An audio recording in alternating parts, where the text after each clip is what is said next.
राष्ट्रीय एकात्मता यात्रा के तहत नॉर्थ ईस्ट के 7 राज्यों से आए युवा प्रतिनिधियों से राज्यपाल ने किया संवाद। देश के नवनिर्माण और एक भारत श्रेष्ठ भारत पर दिया बल। रक्षा राज्य मंत्री संजय सेठ ने देश के विकास के लिए सामूहिक प्रयास पर दिया जोर। कहा, राष्ट्र प्रथम की भाव से भारत बनेगा विकसित राष्ट्र। प्रदेश कांग्रेस अध्यक्ष ने रक्षा राज्य मंत्री से की मुलाकात। आरबीआई ने की नई मौद्रिक नीति की घोषणा। रेपो दर में कमी। अगले वित्त वर्ष में देश की विकास दर 6.7% रहने की उम्मीद। महंगाई में कमी होने का अनुमान। और भारत ने नागपुर वनडे जीतकर इंग्लैंड के खिलाफ सीरीज में 1-0 की बनाई बढ़त। राज्य की तीरंदाज दीपिका कुमारी का राष्ट्रीय खेलों में दमदार प्रदर्शन। बोकारो की गोल्डी मिश्रा ने भी तीरंदाजी में जीते 2 पदक।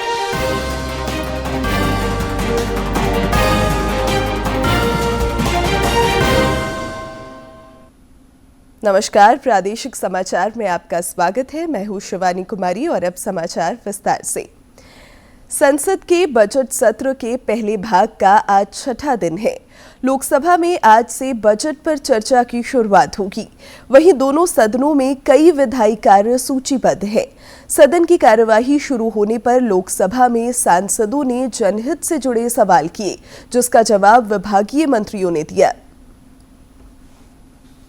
योजनाएं चला रही है, लेकिन आदिवासी और ग्रामीण इलाकों में रहने वाली महिलाओं को इसका पूरा लाभ नहीं मिल पा रहा है। इसलिए मैं माननीय मंत्री जी से जानना चाहता हूं कि क्या सरकार ग्रामीण, आदिवासी और विमुक्त जातियों की महिलाओं के लिए विशेष स्वास्थ्य योजना लाने पर विचार कर रही है? क्या सरकार इन क्षेत्रों में mobile health clinic, telemedicine सुविधा और पोषण योजनाओं को बढ़ावा देने के लिए कोई ठोस कदम उठाएगी?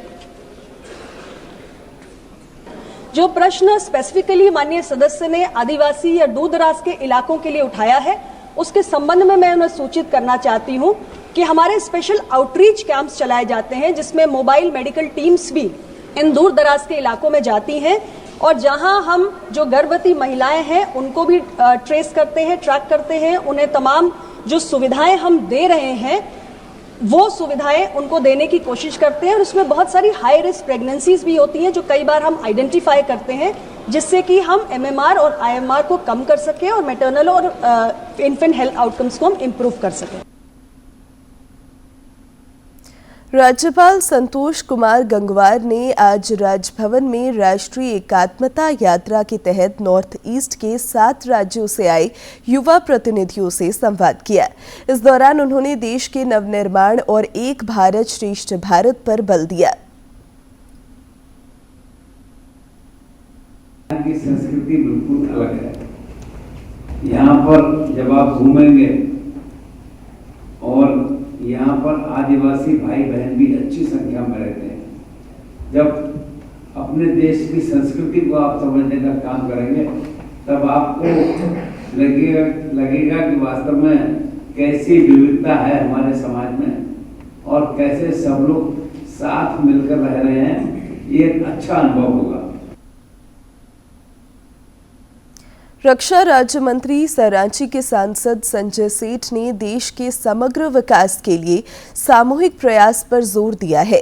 दिल्ली में पत्रकारों से बातचीत करते हुए उन्होंने कहा कि राष्ट्र प्रथम के भाव से अगर देशवासी कार्य करे तो वर्ष 2047 तक विकसित भारत का स्वप्न साकार होगा।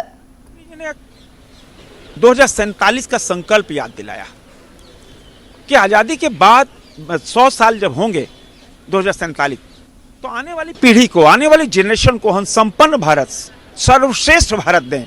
140 करोड़ देशवासियों को खड़ा होना होगा। जो जहां है वहीं राष्ट्र सेवा, देश प्रथम, नेशन फर्स्ट के भाव से काम करे। उन्होंने विपक्षी दलों को भी कहा कि इस संकल्प में आइए लगो। अगर आप जरा से भी इधर उधर होगे तो देश माफ नहीं करेगा, देश के नागरिक माफ नहीं करेंगे। दिल्ली दौरे के क्रम में कांग्रेस के प्रदेश अध्यक्ष केशव महतो कमलेश और अन्य नेताओं ने रक्षा राज्य मंत्री सह रांची के सांसद संजय सेठ से शिष्टाचार मुलाकात की। इस मौके पर खिजरी के विधायक राजेश कच्छप, रामगढ़ की विधायक ममता देवी और कांके के विधायक सुरेश बैठा भी मौजूद थे। आरबीआई ने आज नई मौद्रिक नीति में कई बड़े ऐलान किए हैं। रेपो दर में 0.25% की कटौती की गई है, जिससे रेपो दर घटकर 6.25 हो गई है। रेपो दर में यह कटौती 5 वर्षों के बाद की गई है। इससे वित्तीय वर्ष 2025-26 में महंगाई में और कमी आने और मध्यम वर्ग को राहत मिलने की उम्मीद की गई है। आरबीआई के गवर्नर संजय मल्होत्रा ने 3 दिनों तक चली मौद्रिक नीति समिति की बैठक के बाद आज प्रेस कॉन्फ्रेंस में यह जानकारी दी। As per the first advanced estimates, real GDP growth for the current year is estimated at 6.4%. The numbers were released by MOSPI recently. This is a softer expansion after a robust 8.2% growth last year. Going forward, economic activity is expected to improve in the coming year. Bhajpa के संगठनात्मक चुनाव के मद्देनजर रांची के deputy पाड़ा में लालपुर मंडल चुनाव टोली की कार्यशाला आयोजित हुई, जिसमें विधायक सीपी सिंह भी शामिल हुए।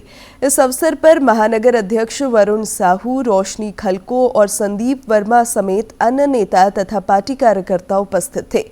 उधर प्रदेश के विभिन्न जिलों में संगठनात्मक चुनावों की तैयारियों को लेकर भाजपा द्वारा कार्यशाला आयोजित की गई। रांची के अनगढ़ा और नामकुम प्रखंड में झामुमो संयोजक मंडली का गठन हुआ। इस दौरान कई लोगों ने झामुमो की सदस्यता ग्रहण की।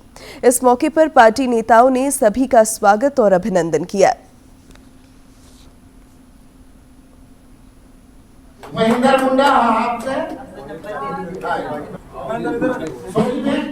हो गया ना? तुम अपना पंचायत को खाली बताओगे? सबका पंचायत बता रही ना। गढ़वा जिले के बिचका गांव में 45 परिवारों को राशन नहीं मिलने की शिकायत पर मुख्यमंत्री हेमंत सोरेन ने गढ़वा उपायुक्त को त्वरित कार्रवाई का निर्देश दिया था। इसके अनुपालन में जिले के उपायुक्त शेखर जमुआर ने मुख्यमंत्री को बताया कि बिचका गांव में कुल 248 परिवारों में से 203 परिवार प्रति माह ई-पॉश मशीन में अंगूठा लगाकर ऑनलाइन तरीके से खाद्यान्न का उठाव कर रहे हैं। उपायुक्त ने बताया कि शेष 45 परिवारों द्वारा ई-पॉश मशीन में अंगूठा नहीं लगाए जाने से ऑनलाइन सत्यापन नहीं हो पाया है, जिसके कारण उन्हें खाद्यान्न नहीं मिल पा रहा है। इधर दूरदर्शन से बातचीत में उपायुक्त ने कहा कि जिला प्रशासन सभी लाभुकों को समझाकर ऑनलाइन राशन देने की दिशा में सतत प्रयत्नशील है। ऑनलाइन मोड में लिए जाने का प्रैक्टिस सही नहीं होगा, उसी बेसिस पर हमारा अलॉटमेंट आता है। विभिन्न स्तर पर ग्राम सभा कराई गई, पंचायत लेवल पर एवं अधो हस्ताक्षरी द्वारा भी सभी लाभुकों के साथ बात करके उनको प्रयास किया गया है कि आप लोग सारे लोग ऑनलाइन मोड में आए ताकि आपको राशन मिल सके। और अभी भी हम लोग प्रयास है, और जो अभी हमारी जानकारी आ रही है कि धीरे धीरे वो लोग तैयार हो रहे हैं। सारे लोगों को हम लोग राशन देने के लिए इच्छुक हैं। हम लोग कोशिश कर रहे हैं, लोग जैसे ही ऑनलाइन मोड में आएंगे ये सारे परेशानियां जल्द ही दूर हो। कोडरमा में संचालित नारी अदालत महिला उत्पीड़न और घरेलू हिंसा जैसे मामलों को सुलझाने में अहम भूमिका निभा रहा है। सामाजिक न्याय की परिकल्पना पर तैयार इस अदालत के माध्यम से पिछले 17 सालों में 1000 से ज्यादा मामलों का निष्पादन किया गया है। कोडरमा में दामोदर महिला मंडल के द्वारा संचालित नारी अदालत कई परिवारों के लिए वरदान साबित हो रहा है। सामाजिक न्याय की परिकल्पना पर तैयार इस अदालत की पूरी प्रक्रिया और जांच पड़ताल दोनों पक्षों को संतुष्ट कर रही है। नारी अदालत की सचिव मीना देवी ने बताया कि बलात्कार और जमीन संबंधी मामले को छोड़कर हर तरह के मामले नारी अदालत में भी सुने जाते हैं और फैसला सुनाया जाता है। उन्होंने बताया कि नारी अदालत में महिलाओं के अलावा पुरुष भी घरेलू मामले लेकर अपनी शिकायत दर्ज कराते हैं। पूरा गांव से, कोडरमा जिला से, हजारीबाग से, गिरिडीह से 3 जिला का आदमी यहाँ हम लोग का पास पहुँच रहा है और तीनों का निपटारा कर रहे हैं। और हम लोग का पास इतना केस आता है भैया, जो कि ठीक 28 का या 16 को एक आध दिन ऐसा हो जाता है जो 2-2 को केस 3-3 ठो आ जाता है। हम लोग उसको समय रखते हैं और समय रख के निपटते हैं। कोडरमा में संचालित नारी अदालत एक ऐसी अदालत है जहां ना कोई जज है और ना कोई वकील। यहां कोई भेदभाव भी।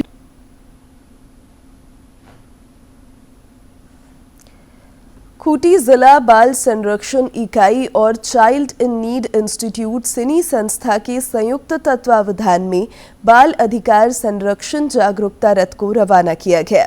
इस मौके पर जिला बाल संरक्षण पदाधिकारी मोहम्मद अल्ताफ खान और जिला बाल कल्याण समिति की अध्यक्ष तनुश्री सरकार ने बताया कि यह जागरूकता रथ 6 दिनों तक जिले के विभिन्न क्षेत्रों का भ्रमण कर आम लोगों को बाल अधिकारों के प्रति जागरूक करेगा। एकल माता पिता के बच्चे हैं, बाल श्रम के शिकार बच्चे हैं, ट्रैफिकिंग के शिकार बच्चे, उन बच्चों को हम लोग चिन्हित करके स्पॉन्सरशिप योजना से जोड़ रहे हैं। इस योजना के तहत बच्चों को शिक्षा, पोषण, चिकित्सा के लिए 4,000 रुपये आर्थिक मदद हम लोग देते हैं ताकि बच्चे वल्नरेबल ना हो, कठिन परिस्थिति से निकल के वो समाज में ही रहे और उनका परिवार में पुनर्स्थापन हो। जिन बच्चों का अपना परिवार नहीं है उन बच्चे को परिवार आधारित माहौल देने के लिए दूसरे परिवार में एक अपने ही परिवार जैसा माहौल बना के फिर से उस बच्चे को रिस्टोर करने का पूरा प्रयास झारखंड सरकार का चल रहा है। हम लोग काफ़ी हद तक इसमें सफल है। इसको संपूर्ण रूप से सफल बनाने के लिए आज नया मुहिम सिनी के साथ झारखंड सरकार का मिलके एक नया प्रयास का दौरान एक मुहिम चला गया। कोडरमा के तिलैया डैम थाना क्षेत्र अंतर्गत काको और चरकी पहरी स्थित स्कूल से पिछले दिनों कंप्यूटर सेट, गैस सिलेंडर और बर्तन सहित अन्य सामानों की चोरी मामले का पुलिस ने खुलासा कर लिया है। पुलिस ने इस मामले में चंदवारा के महुआ दोहर गांव में छापेमारी कर 5 आरोपियों को गिरफ्तार किया है। पुलिस अधीक्षक अनुदीप सिंह ने बताया कि चोरी की सामानों को खरीदने वाले 4 दुकानदारों को भी गिरफ्तार किया गया है। वहीं चोरी हुई सामानों को भी बरामद कर लिया गया है।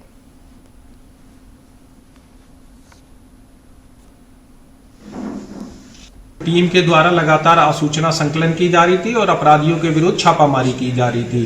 तो इसी क्रम में पुलिस को सफलता मिली है। पुलिस के द्वारा 9 अपराधकर्मियों को पकड़ा गया है जो इसमें संलिप्त थे, जिनमें से 5 जो है वो गैंग के सदस्य थे और इन्होंने चोरियां की थी स्कूल में, और 4 जो है रिसीवर है सामान के, जिन्होंने चोरी का सामान खरीदा था। और 2 घटनाएं यहाँ की इन्होंने अपना कन्फेस किया है और 5 घटनाएं हजारीबाग के इन लोगों के द्वारा कन्फेस की गई। गिरिडीह जिले के गांडे जवाहर नवोदय विद्यालय के छात्रावास के बाहर कल एक छात्र का शव संदेहास्पद स्थिति में मिलने से स्थानीय लोगों ने सड़क जाम किया और जांच की मांग की। फॉरवर्ड ब्लॉक के नेता राजेश यादव और पूर्व विधायक राजकुमार यादव ने भी इस मामले की उच्च स्तरीय जांच की मांग की है। वहीं एसडीपीओ जीतवाहन उरांव ने बताया कि पुलिस सभी एंगल से मामले की जांच कर रही है। हुई है वो पेड़ पे लटका हुआ पाया गया। वो जांच का विषय है कि वो कैसे हुआ है। परिजनों के द्वारा थाना में आवेदन दिया गया है, हत्या का आरोप लगाया गया है। उस पर पुलिस जांच कर रही है सभी बिंदु पे कि क्या हुआ है। साक्ष्य के आधार पे विधिवत कार्रवाई होगी। हम लोगों ने पुलिस प्रशासन से मांग किया है कि यहाँ के जो लड़कों की जो चिंता है, आशंका है, उसको भी मद्देनजर रखते हुए उनके ऊपर में कोई बात ना हो, वो बेखौफ होकर के जो भी बातें इस घटना के पीछे हैं वो बोलें और इस मामले का एक निष्कर्ष निकले और सही जो दोषीदार हैं उनके ऊपर कार्रवाई हो। भविष्य को निर्माण के लिए, देश के निर्माण के लिए टीचर होते हैं, ना कि किसी को बर्बाद करने के लिए। इसलिए हमारी पार्टी इस घटना की कड़ी निंदा करती है। पूरे परिवार के इस दुख की घड़ी में लोग साथ हैं। खूंटी जिले को अफीम मुक्त करने के लिए पुलिस प्रशासन द्वारा विशेष अभियान ऑपरेशन अफीम शुरू किया गया है। रांची जोन के आईजी अखिलेश कुमार झा ने कल इस अभियान की शुरुआत की। उन्होंने ड्रोन, ट्रैक्टर और हजारों जवानों के साथ मारंगहदा इलाके के बिरडी गांव सहित आसपास के इलाकों में 40 एकड़ में लगी अफीम की खेती को नष्ट कराया। अभियान के पहले दिन जिले में 330 एकड़ में लगी अफीम की फसलों को नष्ट करने में खूंटी पुलिस ने सफलता पाई।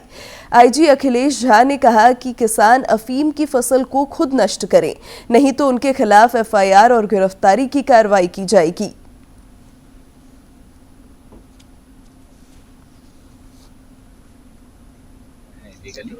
उनका क्रॉप का डिस्ट्रक्शन का अभियान चल रहा है। साथ ही साथ इसमें जो भी लोग संलिप्त हैं इसमें उनके विरुद्ध कानूनी कार्रवाई का भी विशेष अभियान चल रहा है। जो भी इस कार्य में संलिप्त है, इस अवैध खेती में संलिप्त है, उसको खुद से डिस्ट्रॉय कर दें, नहीं तो पुलिस उनको डिस्ट्रॉय करेगी उस खेती को, और साथ ही साथ उन पर कानूनी कार्रवाई होगी जो सब काफी सख्त होगी। इधर सरायकेला खरसावां जिले में पुलिस अधीक्षक के निर्देश पर अफीम की खेती के खिलाफ अभियान चलाया जा रहा है। इस अभियान के तहत स्थानीय पुलिस ने चौका थाना क्षेत्र के मुटुदा गांव में करीब 12 एकड़ और ईचागढ़ थाना क्षेत्र के गुड़मा गांव में 1.5 एकड़ भूमि में की गई अफीम की खेती को नष्ट कर दिया। इस दौरान अफीम की अवैध खेती करने वालों को कानूनी कार्रवाई की चेतावनी दी गई। रांची और खूंटी के सुदूरवर्ती क्षेत्रों में अवैध पोस्ते की खेती के विरुद्ध पुलिस द्वारा लगातार जन जागरूकता अभियान चलाया जा रहा है। पोस्ते के पौधों को नष्ट करने एवं जन भागीदारी के लिए पुलिस जनप्रतिनिधियों का भी सहयोग ले रही है। पोस्ते की खेती के विरुद्ध जन जागरूकता अभियान के तहत रांची पुलिस द्वारा बुंडू के मौसीबाड़ी, झारखंड बाजार एवं दशम फॉल थाना क्षेत्र के तैमारा में नुक्कड़ नाटकों का आयोजन किया गया। नुक्कड़ नाटक के दौरान बुंडू डीएसपी ओम प्रकाश ने पोस्ते की खेती को नष्ट करने में आम लोगों से सहयोग करने की अपील की। के माध्यम से हम लोगों को जागरूक कर रहे हैं और बता रहे हैं कि भाई अफीम का खेती जो है करना कानूनन रूप से अपराध है, इसको नष्ट करें। और प्रशासन जो है से लगातार इसमें विनिष्टीकरण में जो है आगे बढ़ रही है और बहुत बड़े पैमाने पर जो है हम लोग अभी तक विनष्ट कर चुके हैं। पर्यावरण संरक्षण को लेकर अलग अलग संस्था लगातार प्रयासरत है। इसी दिशा में बिहार के बेगूसराय की संस्था आकाश गंगा साइकिल पे संडे कार्यक्रम का आयोजन कर रही है। संस्था द्वारा देवघर पहुंचकर लोगों को पर्यावरण संरक्षण का संदेश दिया जा रहा है।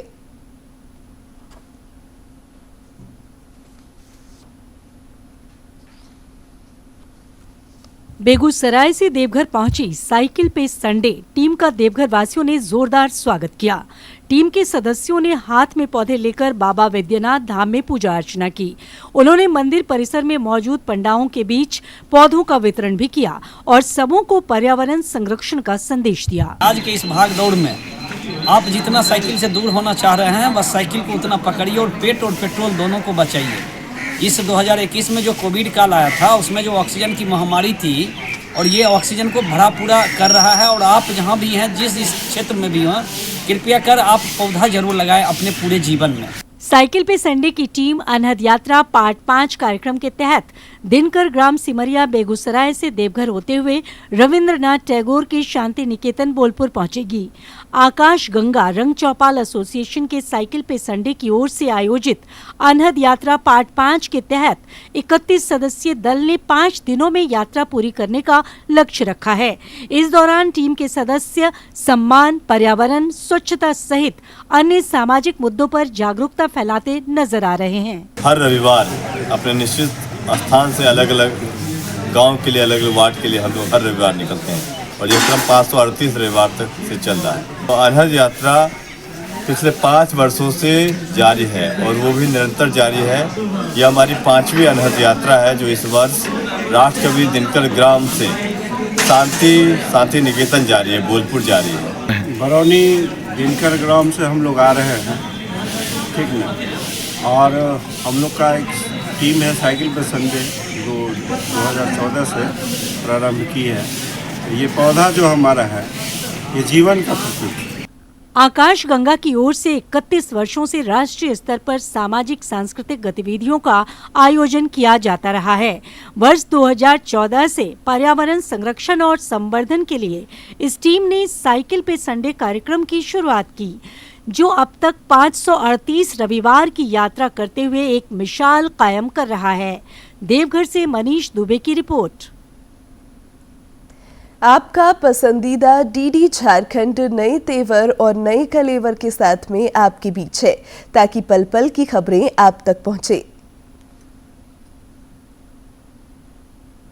आपका अपना पसंदीदा डीडी झारखंड, गांव से लेकर कस्बों और शहरों तक की है धड़कन। सटीक, विश्वसनीय और तेज खबरों का भी है आईना। राजनीति के मंच से सत्ता के गलियारों तक, खेत से खलिहान और मनोरंजन से इंफोटेनमेंट तक, खेल के मैदान से रंगमंच की खबरों तक, सब कुछ देखिए हमारे प्रादेशिक समाचार में हर रोज दोपहर 12:30, शाम 6:30 और 7:30 बजे, सिर्फ और सिर्फ डीडी झारखंड पर। केंद्रीय शिक्षा मंत्री धर्मेंद्र प्रधान ने परीक्षार्थियों, एग्जाम वॉरियर्स, अभिभावकों और शिक्षकों से 10 फरवरी को सुबह 11 बजे से प्रधानमंत्री के कार्यक्रम परीक्षा पे चर्चा से जुड़ने का आग्रह किया है। उन्होंने बताया कि इस बार लगभग 3.5 करोड़ की रिकॉर्ड संख्या में परीक्षार्थियों, अभिभावकों और शिक्षकों ने परीक्षा पे चर्चा के लिए रजिस्ट्रेशन कराया है। मकर संक्रांति में क्या खाते हैं? तिल गुड़। एक ही लेना ऐसा नियम नहीं है। इस 8वें एडिशन में प्रधानमंत्री जी के इस सफल अभियान में जुड़ेंगे और भी नए चेहरे, जो 8 अलग अलग एपिसोड में बच्चों को एग्जाम की तैयारी का नया रास्ता सिखाएंगे। Everybody can sparkle and do things that others cannot imagine. Test word को रिवर्स कर दोगे तो क्या होगा? दुनिया का सबसे जो अच्छा कैमरा है वो ये है। आपको वो कन्विक्शन होना कि I am capable of doing this, और उनकी टेंशन को छू मंतर कर देंगे और बच्चे एग्जाम वॉरियर से एग्जाम वॉरियर बन जाएंगे। पढ़ाई के साथ साथ बच्चे तैयारी के समय स्ट्रेस फ्री रहना, टेक्नोलॉजी का सही इस्तेमाल, खेल, creative energy, nutrition, mental health और जीवन के जरूरी सबक भी सीख पाएंगे।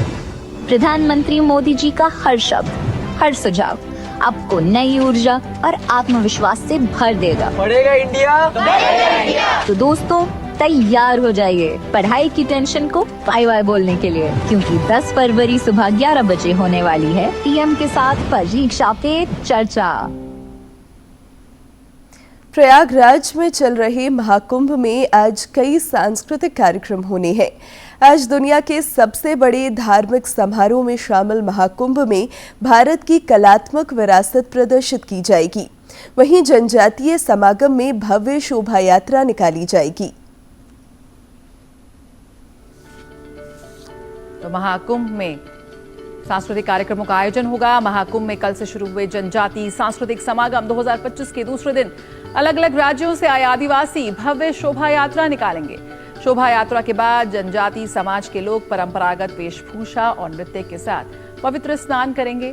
समागम में देश भर से आए विभिन्न जनजातियों की नृत्य टोलियां सम्मिलित हो रही हैं, जो अपनी परंपरागत नृत्य संगीत का प्रदर्शन भी करेंगे।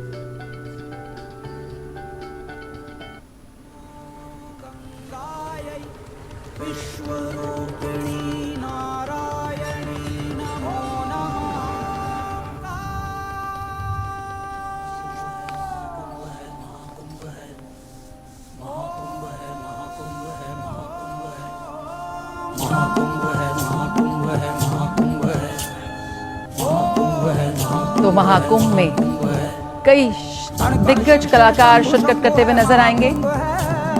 महाकुंभ में विशेष रूप से संस्कृति मंत्रालय द्वारा कलाग्राम की स्थापना की गई है। कलाग्राम, गंगा पंडाल, यहाँ पर भव्य सांस्कृतिक कार्यक्रमों का आयोजन किया जा रहा है। करीब मिलाकर लगभग 15,000 कलाकार महाकुंभ में शिरकत कर रहे हैं और लगातार अद्भुत प्रस्तुतियां वहां देखने को मिल रही हैं। और आज से तो विद्वत कुंभ की भी शुरुआत हो रही है, जिसमें मालिनी अवस्थी और पंकज त्रिपाठी सरीखे कलाकार अपनी प्रस्तुति देंगे।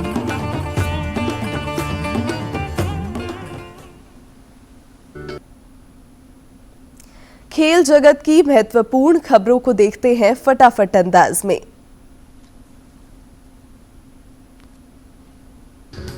भारत ने इंग्लैंड को 4 विकेट से हराकर 3 मैचों की वनडे सीरीज में 1-0 से बढ़त हासिल की। इंग्लैंड ने 248 रन बनाए और इसके जवाब में भारत ने 6 विकेट पर 251 रन बनाकर मुकाबला अपने नाम किया। भारत और इंग्लैंड के बीच खेली जा रही 3 मैचों के वनडे सीरीज का दूसरा मुकाबला कटक में 9 फरवरी को खेला जाएगा।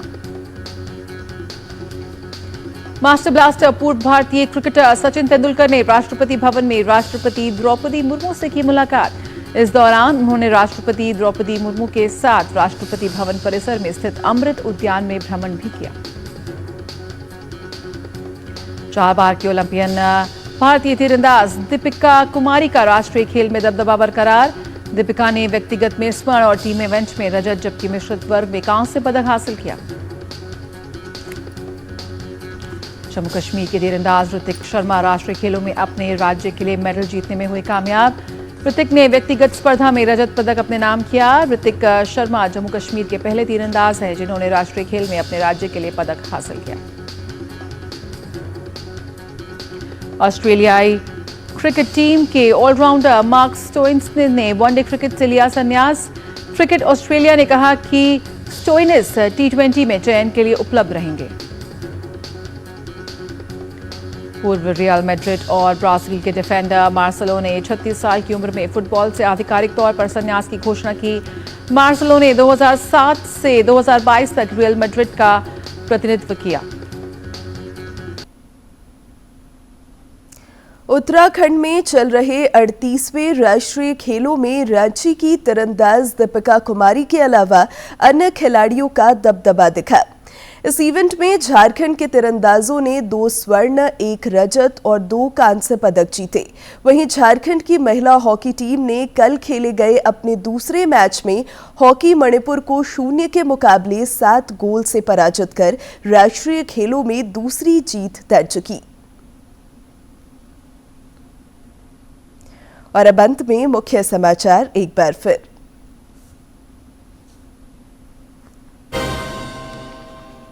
राष्ट्रीय एकात्मता यात्रा के तहत नॉर्थ ईस्ट के 7 राज्यों से आए युवा प्रतिनिधियों से राज्यपाल ने किया संवाद। देश के नवनिर्माण और एक भारत श्रेष्ठ भारत पर दिया बल।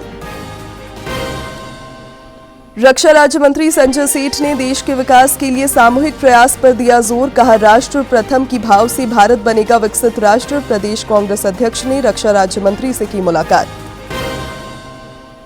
आरबीआई ने की नई मौद्रिक नीति की घोषणा। रेपो दर में कमी। अगले वित्त वर्ष में देश के विकास दर 6.7% रहने की उम्मीद। महंगाई में कमी होने का अनुमान। और भारत ने नागपुर वनडे जीतकर इंग्लैंड के खिलाफ सीरीज में 1-0 की बनाई बढ़त। रांची की तीरंदाज दीपिका कुमारी का राष्ट्रीय खेलों में दमदार प्रदर्शन। बोकारो की गोल्डी मिश्रा ने भी तीरंदाजी में जीते 2 पदक।